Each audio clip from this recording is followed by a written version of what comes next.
2½ ஆண்டுகளா அல்லது இன்னும் 2 மாதங்களா என்பதை முடிவு செய்ய வேண்டியது டெல்லியில் இருக்கின்ற ஓனர்கள் தான், அவரல்ல.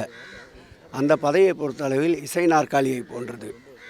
எப்படி நாடாளுமன்ற தேர்தலுக்கு பிறகு அண்ணாமலைக்கு அரோகரா போட்டார்களோ, அதேபோல் சட்டமன்ற தேர்தல் 2026க்கு பிறகு ஏற்பட போகின்ற படுதோல்வியால் நம்முடைய நயினார் என்ற நைனாவையும் பேக் செய்ய டெல்லி தயாராகும்.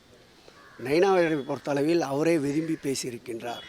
நான் கால் செய்தால் கூட யாராவது நயினார் நாகேந்திரன் பேசுகிறேன் என்றால் நைனாவா பேசுகிறீங்கன்னு கேட்குறாங்க.